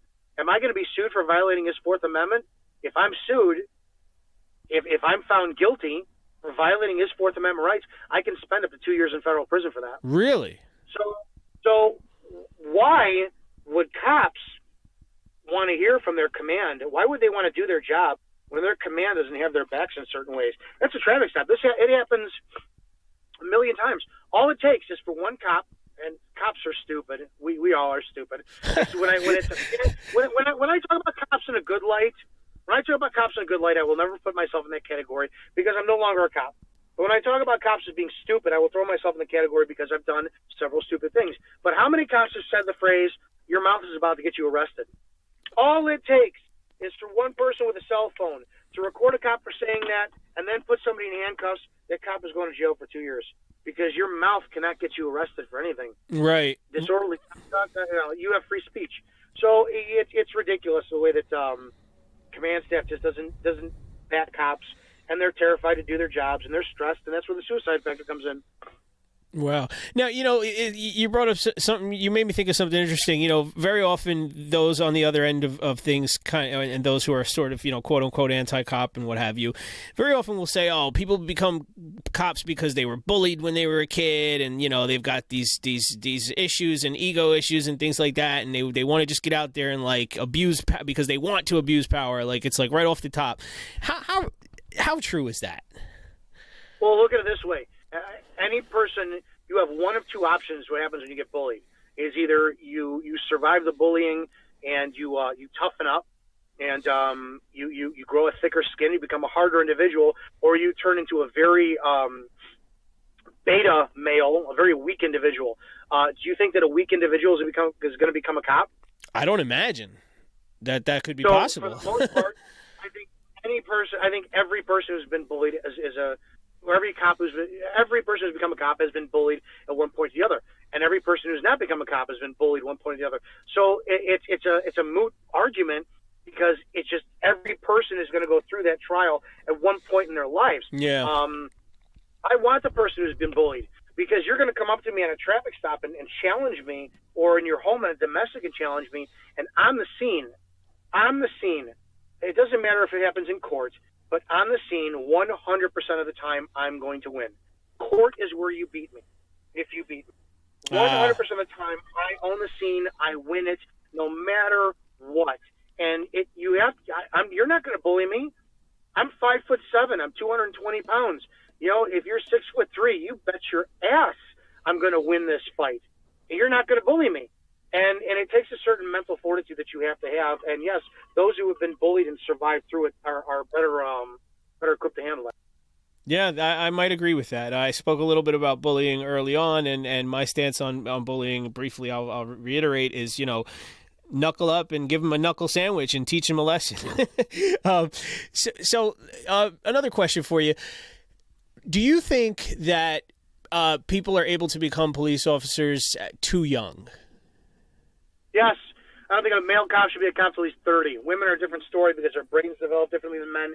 I don't want some 21-year-old kid who's never worked a day in his life and graduated college coming to my house because the neighbors called 911 because I have the music up too loud and they think I'm arguing with somebody inside. We got to come in and check. Are you okay? What's going on? Get the fuck out of here. You're 21. You know nothing about life. I don't think a male should be a cop until he's 30. Wow, that's interesting to hear you say that. I have a similar view. I mean, obviously, you have a little bit more experience and expertise on the subject, but yeah, coming from a psychological standpoint, I tend to agree with you, particularly about the male versus female brain development. And I mean, I've seen. That's one thing that I've seen is police officers that, I'm 43 and I've seen police officers that could be my children that have just, to me, have far too much power. See, I want order takers in the military, and I want that 18-year-old boy in the military because he's going to take orders, and he's going to be told what to do, and he's going to follow them to the letter of the law. That's what I want. Much different aspect. Law enforcement is a paramilitary organization. I want officer discretion being exercised, and I don't want some 21-year-old kid having a hard-on on a traffic stop because he smells a bag of weed, and he arrests somebody for a friggin' plant. Oh my God, I got to get points, or my points matter for this month. And oh my God, you got to change that. It's just got to be changed. So what's your stance on cannabis regulation and laws? I have to ask. I've never smoked it, never eaten it. I can't stand the smell of it. It actually gives me one of the worst headaches in the world. I have ruined countless people's lives by arresting them. Wow. For roaches in their cars, for little baggies in their pockets. I have never seen a plant consumed by the human body, naturally produced out of the ground by God's created sun, do anything harmful to human beings. Wow, that's wild to hear you having been a working police officer say that you've ruined lives. That's usually something that someone like me would say to you. That's pretty mind blowing. There, how does that make you feel? Like a piece of shit. Oh, like a piece of shit. Like somebody who wanted to get their numbers. I had a goal my first several years. I wanted to put we used to carry these binders before we had cell phones. There were smartphones. We used to carry these binders, and you would keep mugshots of everybody you did. And I had hundreds and hundreds of alphabetically organized mugshots of people I had arrested in a very short amount of time. I look back to a guy, he just stands out in my mind. He was my father's age at the time. I pulled over a guy on his way to work 5:30 in the morning. His driver's license was expired 6 months. And in Illinois, that's a no valid driver. Right. Guy's been driving how long? He's in his 60s at that point. I arrested him. I arrested a man who's on for having a no valid because he literally forgot to renew his driver's license, and 6 months have gone by. Here's a skill he's been doing for longer since I've been, and I had arrested him just because I wanted points and stats. Wow. And his face in my mugshot, yeah, it's a bunch of bullshit. That's incredible. So let me ask you, because a lot of us who've never never worn a badge and carried a gun and worked in law enforcement, I often hear people have these conversations and say, it's up to the cops' discretion. They can if they catch you with a joint, they're allowed to let you go. How true is that? Think about it. You got me, who's 43 years old, be 44 years old in March, and I could be fully reinstated.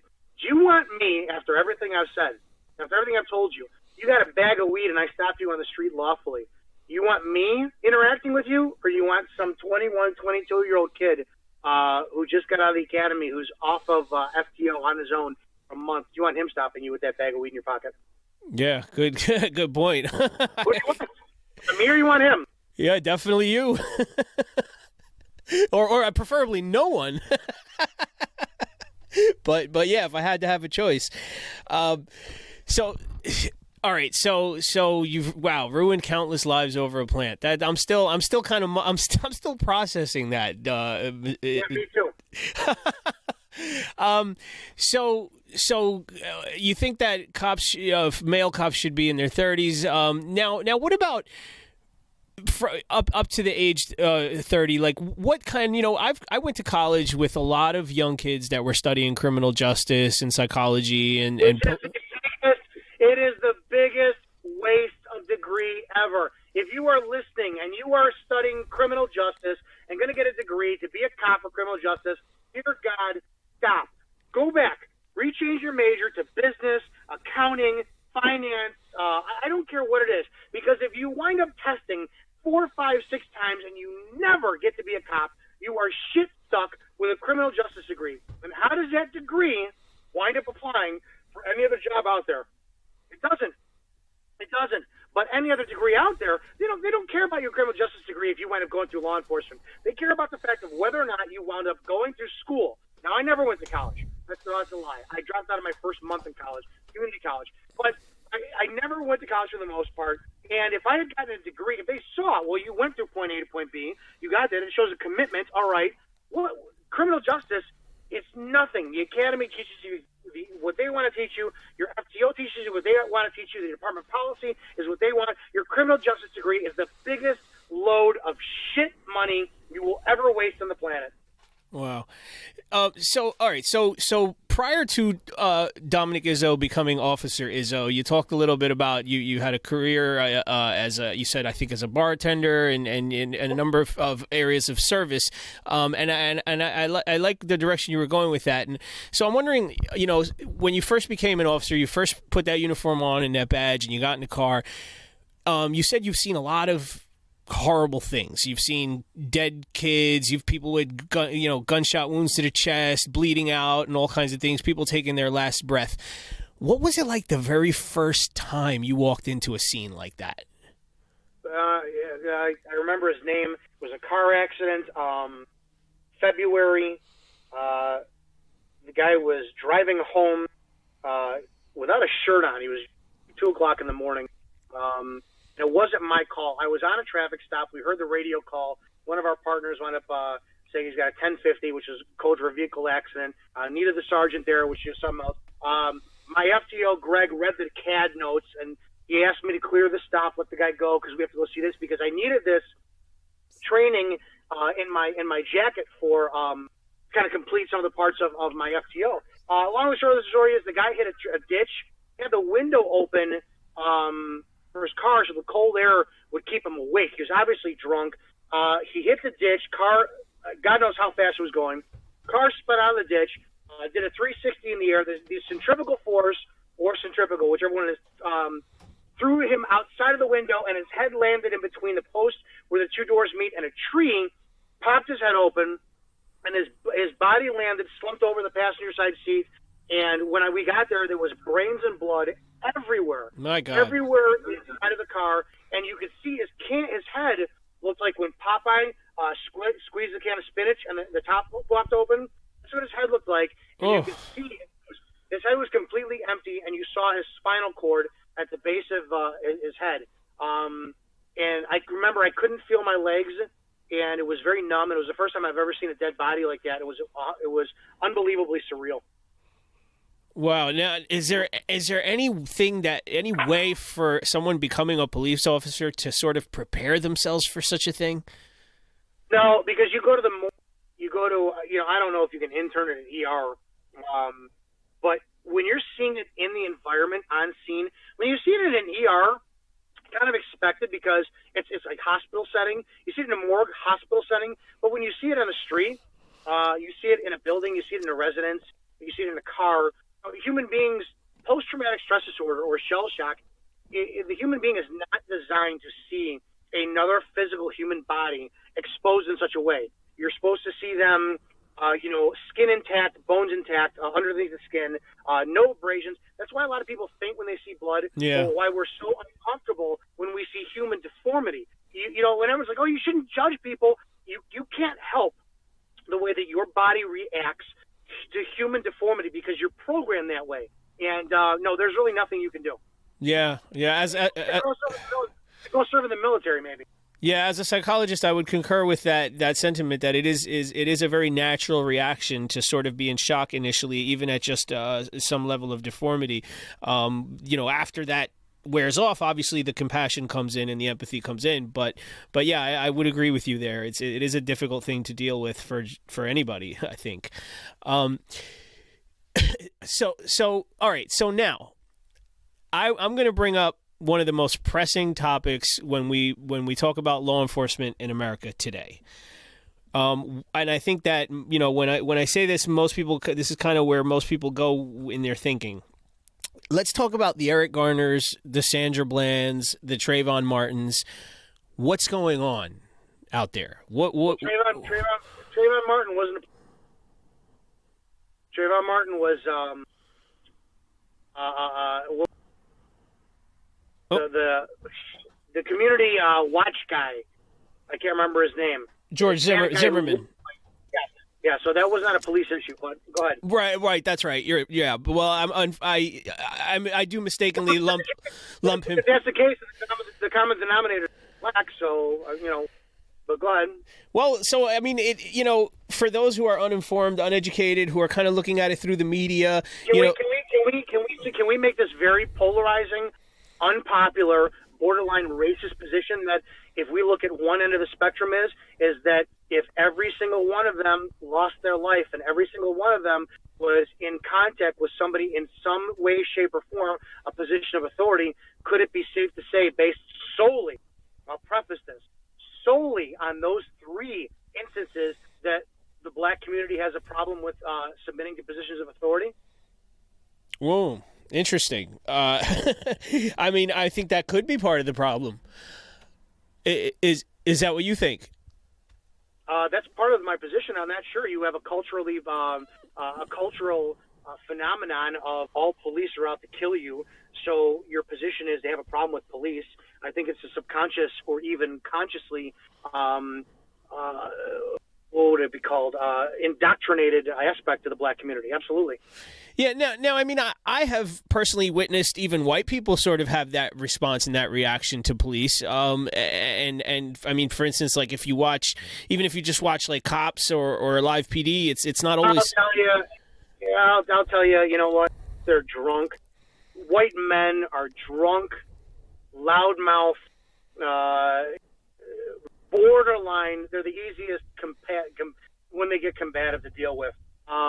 Whites are the biggest pushovers on the planet when it comes down to submitting to authority. The black men and women, especially the youth who have pulled over, they're the ones who are unbelievably confrontational, mouthy, sucking their teeth. And you're just pulling me over because I'm black. Don't want to listen. Argumentative, youth full of angst, piss and vinegar, no matter how polite you are to them. And I don't care how racial that is. That is 100% my experience in an area that had one of the most diverse mixtures of Hispanic, black, and white people that I've dealt with. I mean, so you know, it's hard to argue with that. You know, considering you're coming from a place of tremendous experience, and I believe you. But could there be some institutional racism? Could that be some part of the problem? Define institutional racism first. Oh, now you're asking the questions. Boy, that's a tough one. I mean, give me a definition of it, and I'll absolutely answer that question because I still don't know what institutional racism is. Well, it's probably not very cookie cutter. I mean, I'm looking at it as an outsider. I'm looking at it through the media and through my limited experience. I mean, I grew up in Brooklyn, where so we can blanket statement by saying, is there a problem with racism in law enforcement? No, on the police level. If you wind up increasing that and including law enforcement into the state's attorneys that prosecute, the judges that wind up sentencing, yes. Okay. I will say, when anyone says you take a white man and a black man and put them on the same trial for the same crime, why is the black man always given a harsher sentence? Well, no one talks about the black man's criminal history. You don't talk about the recidivism rate. They don't talk about the circumstances around. Maybe they were both arrested for a bag of weed. But the sure shit the media doesn't put in there that the black man ran from the cops, had a gun on him, and I'm really being racist on this one. I'm very aware of that. Fought with the police, and those are all the factors that buffer that. And the white guy was just pulled out of his car. He complied, put his hands behind his back, and they searched him, and they found a bag of weed on him. So that's part of it. That's part of it. The other part of it is, I will tell you 100% from experience, too, after campaigning, the black community is abused. It is modern-day slavery with these politicians in Chicago. Yeah. They are abused. They are oppressed. It's a laughing joke. The jail system does nothing but put them in and out of jail. They are a money-making machine for Chicago, 100%. So what about private for-profit prisons? Look at Cook County.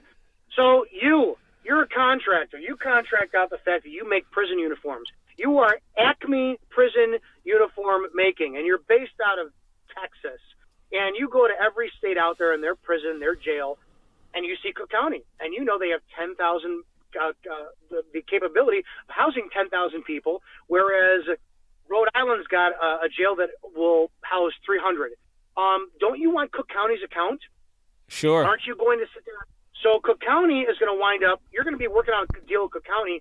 You're going to sell them your uniforms. They're going to pay for them, whatever the circumstance is. But don't you need bodies in those uniforms for both of you guys to be profitable? Of course. So what good is you selling your product to a jail that never uses your product?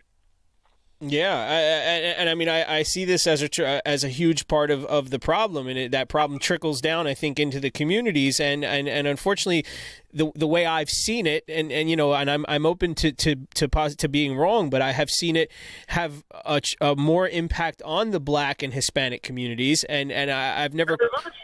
I've never quite looked at it the way you're putting it, and this is why I like to have conversations with people such as yourself. You know why? Because the Blacks and the Hispanics can't afford the lawyers. They get the public defenders who make deals. Well, that's true, yes, that is a huge factor.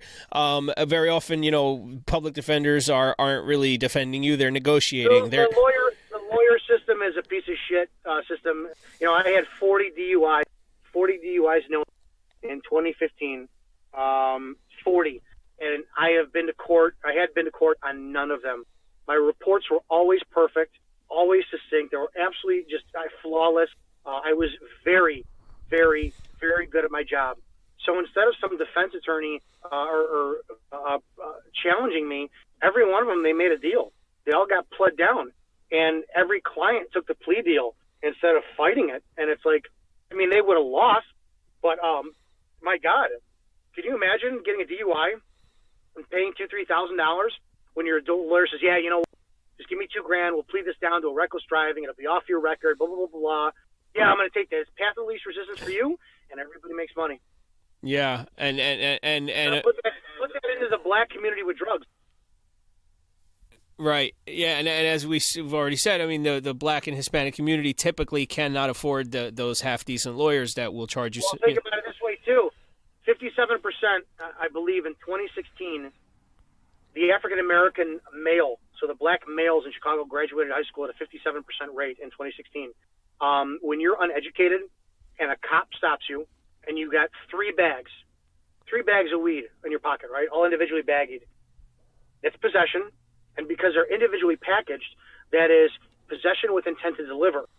So now all of a sudden, when you get charged, it's possession with intent to deliver, which is a higher charge, and that's a bargaining chip now with the defense attorney and the prosecution. Oh, let's plead this down.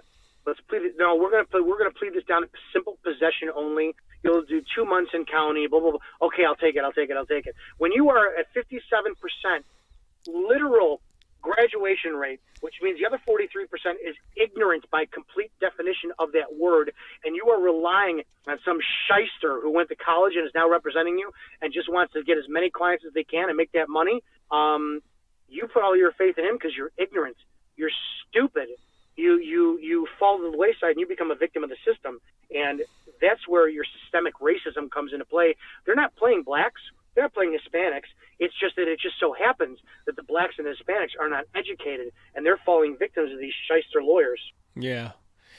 So I have a question from the audience. Interesting question. Rondon is one of our staff here at MSP, and he also hosts a show that's very, very. He covers a lot of conspiracy-related topics and some pretty radical and extreme stuff here. So he's curious: have you ever dealt with what's been termed a sovereign citizen? No, never have. Always, I don't know. I don't think I ever have. Up there in my town, no. And to be honest, I would have done my job. Yeah. So any input on that subject at all? I mean, I'm sure you've. They make fun, compelling arguments, but there's also the 10th Amendment states' rights. So it's like, you know what? You want to be an open road traveler. Well, last time I checked, you know, the state of Illinois plows I-90, which means that the state taxpayers pay for the roads to be plowed on I-90. So it's not a fucking open road that people are traveling on. It's a state-funded road, and it's a privilege to drive on that road. So, you know what? They make stupid arguments. Fair enough. All right, so, you know, people talk about police reform in America. It's been a hot topic lately. Ever since I think that kind of the big catalyst probably was Eric Garner, although it's been going on long before that. What would be Officer Izzo's version of police reform in America? Get rid of the command. Find a different model for a different education level for command. Hire more cops who are in a service industry. Get rid of this college. If you hired more bartenders, waitresses, retail service clerks, car salesmen as cops, you'd have a better quality of officers on the street. If you hire them at 30 years old instead of 21, you would have them. If you encourage them stay on past 60, you would have so much more wisdom on the streets. Take away your command. It has to be some kind of revolving position. You should be limited to command for like a 5-year period. You're a sergeant for 5 years and you go back on the road. You're a police chief for 5 years and you go back on the road. I think it's a bunch of bullshit right now. You're sandwiched as a cop by the crap you see in the street and the crap you see in the office. And that's where the people are having the frontline problem. It's just a big problem. Okay. I would start there. So education, experience before becoming a cop. Yeah, I like where you're going with that. In other words, hiring real people who've had, real world experiences and are actually like viable members of the community rather than kids. You know what, man? Make it mandated so that you live in like my former chief lives in a very affluent town instead of the average median income household of $30,000 up in the town that I was working at. Maybe if you put a police chief who lived in his town, he would care about the community he lived in, and he would make it a better standard of officer who served for his neighbors. And same thing as well as cops. I think they should all live. I wanted to live in the town I was working in. I loved that town. I loved it. It was a little sleepy town. It had a lot of problems, but I loved it. And as a single male, I didn't care about the problems and the violence we had because I didn't have to worry about a wife and kids back home. But no, I think that if you lived in the town you worked in and you lived in some of the more violent areas, you would do your best to clean them up and become more part of the community.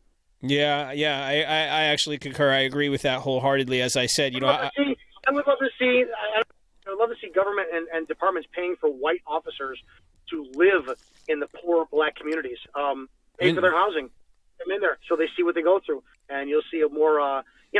One of the biggest things you see problems with is, the relatability factor. I don't speak Polish. I don't speak Cantonese. So why would you stick me as a police officer in a Polish community or Chinatown? I don't speak that language.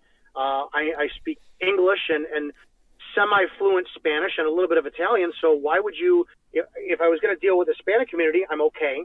But why would you put me in a town I don't understand the culture and the language? So why are we sticking saturated white officers in black neighborhoods? I mean, for the specific reason that not a lot of blacks are testing, which is a problem in and of itself. And you need to have more cultural diversity. But then again, too, everyone segregates themselves. So I don't blame the whites for doing it. You go into a black neighborhood, they're just as unwelcoming as they are as welcoming. So, and that's every neighborhood out there. So we segregate ourselves as neighborhoods. Otherwise, we wouldn't have a Chinatown. We wouldn't have a Little Italy. Yeah. We wouldn't have Ukrainian Village. You wouldn't have these communities like this if segregation didn't exist. Yeah, it makes for some good food, though.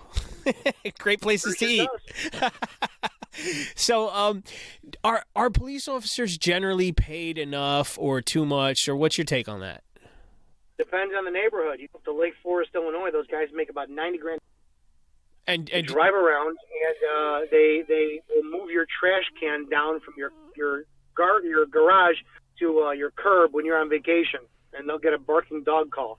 My town, we're humping, every day of the week, taking God knows how many calls, and you get paid crap to it. But it's the more affluent the neighborhood, the higher you're paid, and you don't deal with it as much. Right now, and how does that affect policing as a whole? You get a lot of good officers who leave the poor town. My town, since I've left, now remember it was a 13-man town, went down to 9 guys after our lawsuit was filed. 5 officers left within the last 4 months to go to higher-paying communities, and that opened the door for a woman becoming a cop who's got gang ties. She was the last person on the list. She got hired, very bottom candidate on the list. She's in a photo with a person behind her throwing gang signs. Such a great person to hire. Wow. And 3 new guys are in the academy. So now you have 4 inexperienced new cops on the street who will be making their mistakes as they go with the public. Because the departments don't pay, the command staff is shit, and who pays for it? Literally, the public does. They pay for it with bad cops who shouldn't be working their streets, and they're going to suffer. Now, doesn't that happen often, or is that a misconception that people who have gang affiliations are hired as police officers? Look at Cook County Sheriff's Department. Look at Chicago Police Department. Just run the numbers on those. Yeah, I mean, I've seen it in the media, and as I said, I grew up in New York City, and I had some involvement in drug dealing throughout my life, and I rubbed elbows with some pretty crooked police officers who at the time I would have called friends, and so I've actually seen it firsthand. I don't know how prevalent that is throughout the police departments across the 50 states. My only experience is in New York City, but yeah, I can only imagine that it's a problem across the country. Mm-hmm. It is. There's a lot of problems in policing, and you know what? It's all, but I don't know what we can do anymore. So, well, that was going to be my next question. How do you think we can avoid that? Or what do you think we can do about it? I think we would have to do another time. Yeah. Yeah. Let me see. Let me check the time. Yeah, we're coming up to the nitty gritty here. So now you ran for sheriff a couple of years ago. Any plans to This last year. Okay. Any plans to stay in politics? At this point, no, absolutely not. Why not? Just wasn't. It was experience. I did it, and not something I choose to do again. No, not your cup of tea, huh? This is probably a lot of responsibility and way too much stress. Not for the most part. It was okay, but yeah, and now you say that there's a possibility you may go back into law enforcement. How likely is that? the thing about a law is I can't talk about the lawsuit, but we're still in the lawsuit, so I don't know. I couldn't tell you. Oh, okay. Have to find out in the next couple of months. Okay, so in other words, follow you on social media. It's for the dirt on that. Absolutely. All right, so in these last handful of minutes, Dominick, Izzo, I want to give you the floor to kind of you're a very outspoken person. You've got a lot to say. We've covered a lot of ground here. I'm not sure that I've touched on everything that I wanted to, but I definitely would like to have you back another time.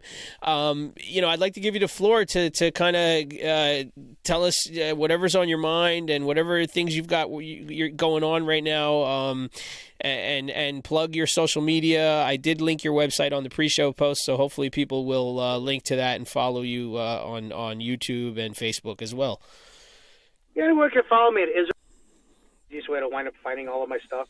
I wish I had a synopsis for everything we talked about to sum everything up, but at this point, there is no 360 view of what we're going through now, due to the fact of law enforcement is dynamic, it's ever changing, and we just need people to embrace the fact that it's a relationship with the public. And I would like to see the public get more involved with policing, taking it on themselves to learn their departments and their personnel more, building more of a Mayberry with their cops, and that would be the best start I could hope for. If you were to become sort of a liaison to young people wanting to get into law enforcement today, what would be like your introduction? Like, what would be if you had like a lecture or a class for, let's say, a handful of young men and women who were looking to become police officers? Like, what would you want to say to them? To find out why you want to do the job in the first place. Don't ever lie, and figure out what this job is all about first. Well, that's not an easy task. Absolutely not. What about ride-alongs and things? Is that something you recommend for people in the community? It's entertainment for them, but they really don't get the value of what they're doing because it's a car for the most part. Right. They probably wouldn't take you on some of the more serious calls. Is that right? Correct. Yeah. Oh wow, this has been really interesting. I definitely appreciate you being on the air with us here, formerly Officer Izzo. I hope that's and I know that there are a lot more people in uniform like yourself. As you said, you get a lot of support behind the scenes. I wish there was a way for them to kind of come out and be more public. I have seen on social media that every once in a while, people who work in law enforcement do post things and make comments and things, and sometimes they're of a positive, supportive nature. But I really wish there was a way for the community to come out and support police officers like yourself. It's so often that police get such a bad rap, and I've been guilty over the years of just kind of like having that black and white perspective, and I realize that's not the reality of it, and I'd actually like to apologize for that, for some of the things that I've said and believed over the years, honestly, and if there's a way that maybe the community and people like yourself who have this experience and have worked in law enforcement can maybe work together instead of just cop blocking police to police, and then there's maybe there's a way we can kind of marry these perspectives through social media and sort of start a new conversation. I don't know, but I think this start, and all I keep doing is keep talking. I mean, that's it. Yeah, and I appreciate it, and I know there are a lot of other people out there who appreciate you as well. Again, as I said, I'd like to invite you back for another conversation at some point in the future. Maybe after the lawsuit, you'll be able to talk a little bit more about it. And I urge everybody to keep, follow you and keep an open mind and an open heart about what's going on out there. It's I know that it's a tough job. I know, believe me, I don't have to have the experience to know what difficult positions people like yourself have been put in, and I do appreciate some of the wonderful things that you've done, and I think that some of the horrible things that you've done, we have to find it in our hearts to forgive and move forward. Well, you know what? It's the way I look at it is how do I put this without sounding defensive? I don't care about, and this is a general statement, so I'll qualify it. I don't care about you forgiving me for what I've done because I'm the one who came to self-realization of what I've done, and I have to live with that. So when I talk about the fact that I've ruined countless lives by cannabis arrests, I don't care about you forgiving me. I'm the one who has to sit there and play that over in my head. Yeah. But I also know what I've done that has outweighed those cannabis arrests, that has made people's lives better than you can possibly imagine too. So I'm very outspoken on all the wrong that I've done, but I know that within 16 years, 3 different police departments, I've done more good than most human beings on the planet. I don't need to talk about that because that is mine as well too. So when it comes down to forgiving, that's like an ex, getting pissed off at me for something that I did, but me going, well, you don't remember the 20 million times I brought you flowers or made you dinner, or got up in the middle of the night very quietly so I wouldn't disturb you, so you woke up before you had to go to work. That's why it's a thankless job. I did the job. I stepped up to the plate. I've been crucified more than you and 90% of the public ever will be. I lost my job over it. I am hated by a lot of cops. I'm hated by a lot of citizens. So when it comes down time to it, this is a position. I don't care what you think because I've been through it. I know what I've done, and I'm the one ultimately who has to deal with it at the end of the day. Yeah. So before I let you go, I'm going to put it to the audience. If there's any last minute questions, this is the time to quickly type them up. I'm going to grab a link to your website to share with them real quick. It's Izzo.us, correct? Yes, it is. Izzo.us. Let me pull that up and copy and paste here. I see you've got some merchandise for sale. And as far as I can tell, it goes to a good cause. So we have T-shirts up available, and all that money we put back into whatever we do. We're always trying to promote stuff so that we can get more people information. It just helps us to fuel shows and everything else we do for the future. Yeah. Now, are there any public appearances and lectures and things in the planned for you? I just spoke to a high school for the young group. No, for the rest of the year, I have nothing else coming up. We have a potential radio show coming up on iHeartRadio, and I'll be putting up more information about that hopefully in the next couple of weeks. Okay, we have a question here from my buddy Ziggy. I really would like his opinion as to why there aren't more black cops policing black neighborhoods.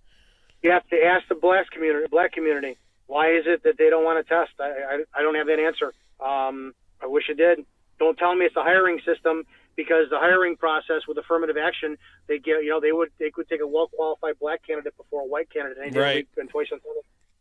Yeah, I would have to concur with that. I've seen some of the research and the statistics on that. So yeah, you're right about that. Okay, well, if there aren't any further questions, and if you haven't got anything pressing to get off your chest, I will bid you farewell for now. And I thank you for the great work that you've been doing. I look forward to seeing you do more of that work, and definitely would like to invite you back at some point in the near future. I'm always available. I appreciate you having me on. Thank you. Absolutely. Formerly Officer Dominick Izzo, Izzo.us. Check out the website, and perhaps maybe even get an account on Steemit and start blogging on a decentralized platform where you won't be censored and you won't get put in Facebook jail. Actually, it's impossible. As long as it doesn't drop us, that'd be great. Yeah, no, listen, so I'll tell So I'll tell you quickly, I don't know how familiar you are with decentralized platforms, but Steemit is the first of its kind. There are other platforms like it. It's everything you post gets put on a blockchain, which is incorruptible. It's impossible to censor. It's there forever. And there is no centralized ownership. There's no Mark Zuckerberg that can create an algorithm and control who sees or doesn't see your posts. So it may be something you want to think about, because I know you've been put in Facebook jail a number of times now, and at some point they may just kick you off. Who knows? You know what? There was life before Facebook, and there'll be life after it. Yeah, you're right. But for someone like yourself, I think it's important to be public. I think it's important to get the message out there. I appreciate that. Thank you. All right. So Dominick Izzo, thank you so much for being here, and we will talk to you again at some point in the near future. I'm going to move you back to the broadcast. You got it. Oh, there you have it, ladies and gentlemen. That was certainly an interesting and refreshing interview. As I said earlier, a first of its kind for me. I've been really looking forward to doing something like this. I reached out to Officer Izzo some time ago. We had some scheduling issues because he was in Facebook jail the last time he was supposed to be on the air, and so I didn't realize he could not respond to my messages, and so I had a last-minute cancellation. But we managed to make it happen. We did it. We got through this painlessly, mostly painlessly. And I tell you, I talked a lot about my perspectives and my views early on in the show, and how my views have evolved and somewhat changed over the years. And I tell you that just from this talk, I've had some realizations and definitely learned a few things, and I think that my perspectives will continue to evolve and change, and I certainly hope that yours will as well. Look, I understand more than anybody being on the polar opposite end of the spectrum on any subject, and particularly with policing in America. I understand being angry, especially if you're turning on the TV or looking at social media. They color things a certain way, and they do it, as I said earlier, they do it on purpose. They want you to be polarized. They don't want us to have these kind of conversations. These are the kind of conversations that foster community relations and foster, these kind of relationships that help us to evolve and grow, and will actually, I believe, could help improve the state of policing in America. And I think there are a lot of powers that be, a lot of things in play that would like to see that not happen. So I, am going to pledge to sort of become a more outspoken advocate for this sort of thing to happen more often. I would certainly like to see more people like Dominick Izzo come out of the woodwork. I would like to be on the forefront of supporting these men and women in law enforcement who would like to do the right thing and who may be actually scared for their lives. As we said, it's a very dangerous position to be in. To be someone like Officer Izzo and be so outspoken against corruption and excessive force and police brutality and all the horrible things that are going on out there. And, I don't necessarily agree with absolutely everything he said, particularly about the black community. I think that we need to, maybe have that conversation and maybe have that more specific conversation at a different time and look at some statistics and some things and some different perspectives. But I do understand why he has the views and the perspectives he has. And as I said, I do honestly consider him an expert in many respects in this field. He's got, certainly way more experience on the front lines of law enforcement in a black community than I have. I've always been on the receiving end of law enforcement in the black communities. I mean, and being a white man in the black community is a whole different perspective altogether.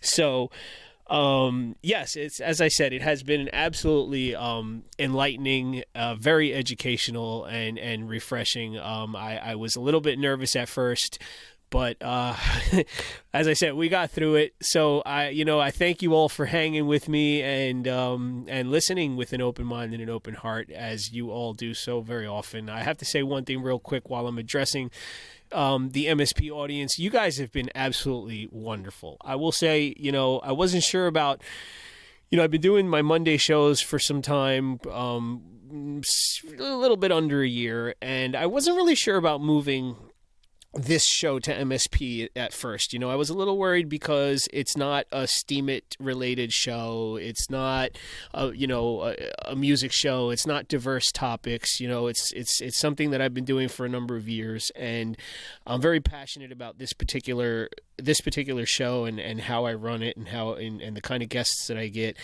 And so I wasn't. I just really wasn't sure. I wasn't sure how it was going to be received, and the topics are very often very sensitive and provoking and controversial. And we don't always see eye to eye, and we don't have to. That's the wonderful thing about it. That's why we have shows like this. That's why we should sit down and have conversations like this, because very often maybe I haven't taken the time to see things your way, and maybe you haven't taken the time to try to see things my way.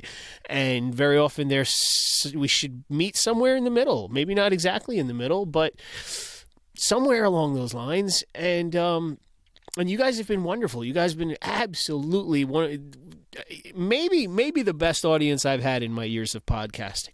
Honestly, I mean that. I mean that. And you're always very respectful to the guests, whether you agree with what's being said or not, particularly on shows like this. I mean, there are a lot of things we can say. There are a lot of things that we probably want to say when we have an opportunity to speak to people from a particular walk of life, especially when it comes to topics like this. If I say law enforcement in America, boy, that brings up a lot of shit.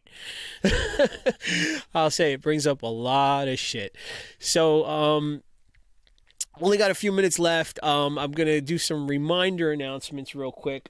Next Friday, I'm going to have John Vibes return to MSP Waves to hang out with us here on Hangin with Who. That's 5 p.m. Eastern time currently, according to the whole daylight savings time bullshit. Can't wait. That's going to be awesome. John has been on my show many times. He's been on MSP, on Pensif's show a couple of times, and I thought he was supposed to actually do something regular, but I know he's had issues having to return to actually working sort of a full-time job after the whole social media purge, because he was relying on making his living exclusively through blogging and podcasting, and it's been quite difficult since the social media purge for people like him. So he's probably had some scheduling issues, and he also has some internet issues, so he has to be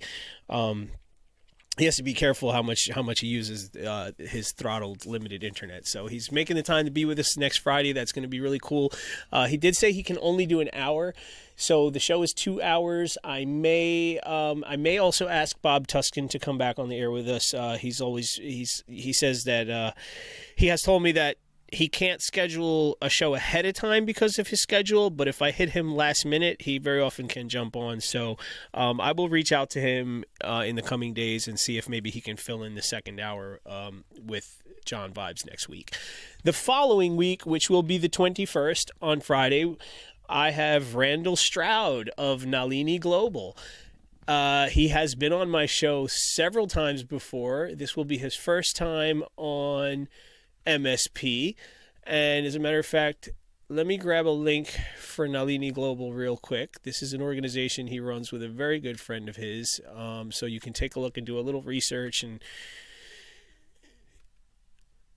on my good friend Randall Stroud, who also happens to be an amateur boxer and trainer, and so I've had him on the air several times and actually have never really talked to him much about that. And as I said earlier, boxing is the one sport that I've really enjoyed over the years, and so I think that maybe next week we will talk a little bit more about that.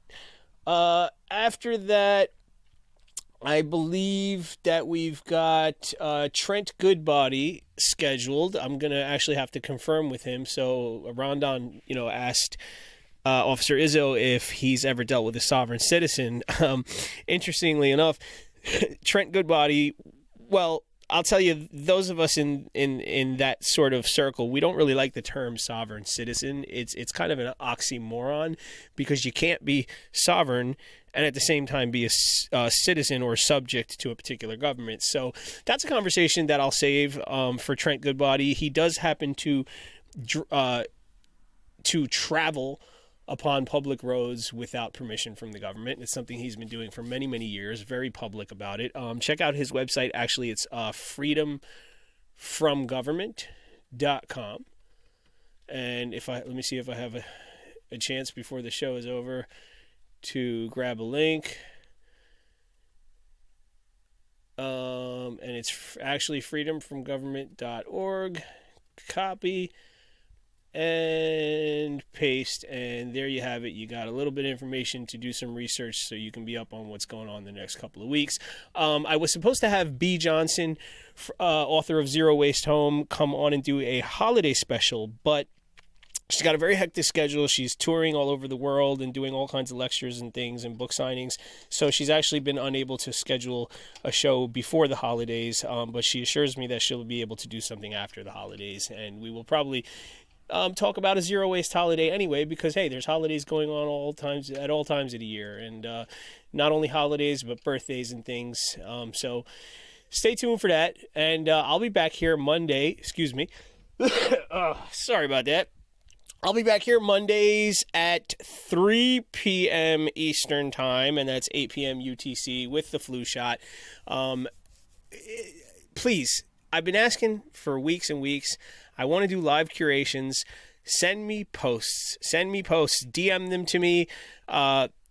I don't care if it's your posts, somebody else's posts. I'd like to spend some time on Mondays doing live curations. I've been trying to do a little bit of it myself, but I do some curations for other blogs like You Got Snaked, and so it's hard for me to kind of spend time grabbing extra links. So anyway, it's been an absolute pleasure, y'all. Stay tuned for Globocop.